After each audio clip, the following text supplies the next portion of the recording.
نحمده ونصلي على رسوله الكريم اما بعد فاعوذ بالله من الشیطان الرجیم بسم اللہ الرحمن الرحیم الصلاۃ والسلام علیک یا سیدی یا رسول اللہ، الصلاۃ والسلام علیک یا سیدی یا حبیب اللہ وعلی آلک واصحابک یا سیدی یا محمد رسول اللہ۔ سامعین و ناظرین، ہماری گفتگو کا سلسلہ چل رہا ہے جس میں ان اعمال کا ذکر ہو رہا تھا جن پر جنت کی بشارت دی گئی ہے، یعنی نبی کریم علیہ السلام نے ارشاد فرمایا کہ جو بندہ یہ اعمال کرے گا وہ جنت میں جائے گا۔ 3 احادیث مبارکہ میں نے پیش کی تھیں، چند اور احادیث مبارکہ پیش کرتا ہوں تو گرامی قدر سماعت فرمائیے گا۔ غریب و ناتواں اور فقیر و مسکین لوگ جنت میں جائیں گے۔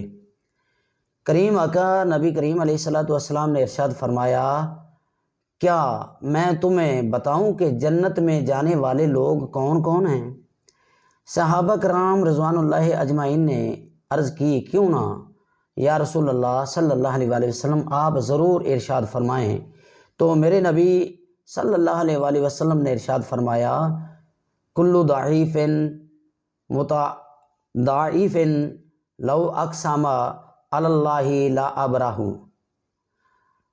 ہر ناتواں لوگوں کے نزدیک کمزور لیکن اللہ رب العالمین کے نزدیک برگزیدہ، اگر وہ کسی معاملے میں اللہ کی قسم کھا لے تو اللہ تعالیٰ اسے سچا کر دے۔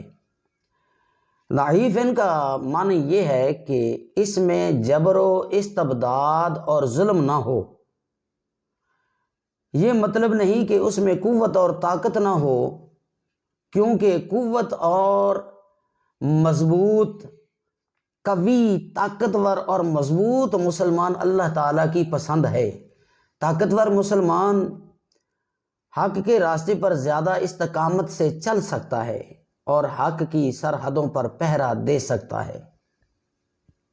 متضاعف کا معنی یہ ہے کہ لوگ اپنے آپ کو اس سے محفوظ سمجھتے ہوں، طاقتور سے اپنے آپ کو محفوظ سمجھتے ہوں، کسی کو اس سے نقصان کا اندیشہ نہ ہو، کوئی اس کے شر سے نہ ڈرتا ہو۔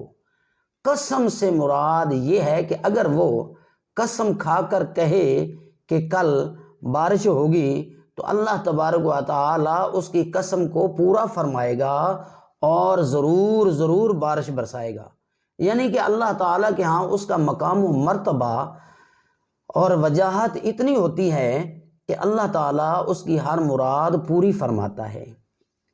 عزیز و اقربا کے انتقال پر صبر و رضا کا مظاہرہ کرنے والوں کے لیے جنت کی بشارت ہے۔ وہ لوگ ذرا غور سے سنیں جن کے عزیز و اقارب دنیا سے پردہ کر جاتے ہیں تو وہ واویلا کرتے ہیں، بہت زیادہ بے صبری کا مظاہرہ کرتے ہیں، تو ان کے لیے یہ سبق آموز بات ہے۔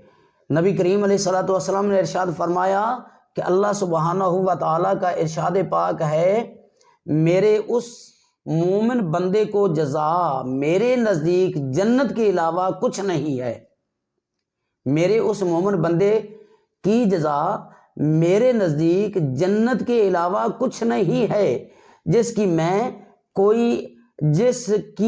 کوئی عزیز چیز اٹھا لیتا ہوں اور وہ ثواب کی نیت سے صبر کرے گا۔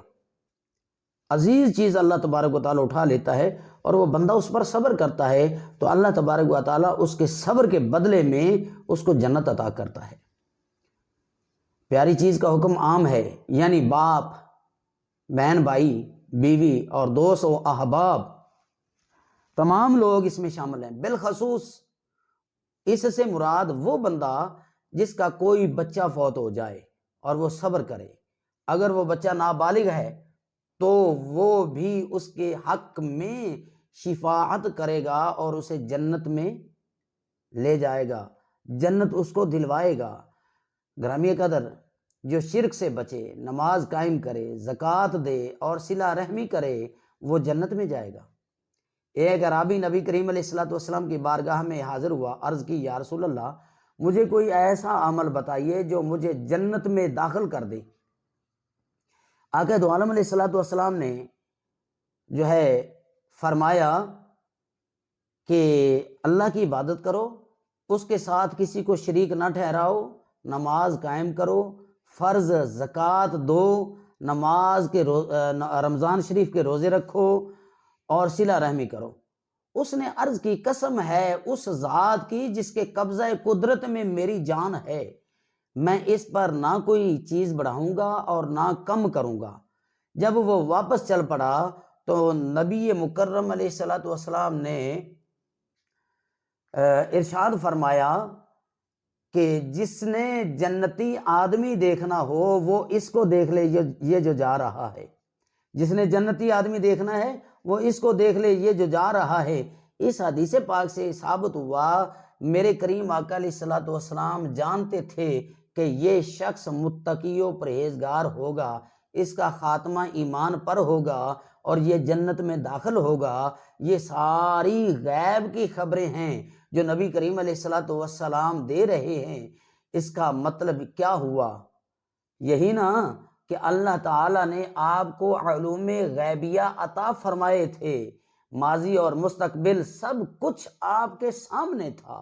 کمی یا زیادتی نہ کرنے سے مراد یہ ہے کہ 5 نمازیں فرض ہیں تو 5 ہی پڑھوں گا، ظہر کی 4 رکعتیں ہیں تو اس میں کوئی کمی یا زیادتی نہیں کروں گا، رمضان کے روزے 1 مہینہ فرض ہیں تو اس میں کوئی کمی یا زیادتی نہیں کروں گا۔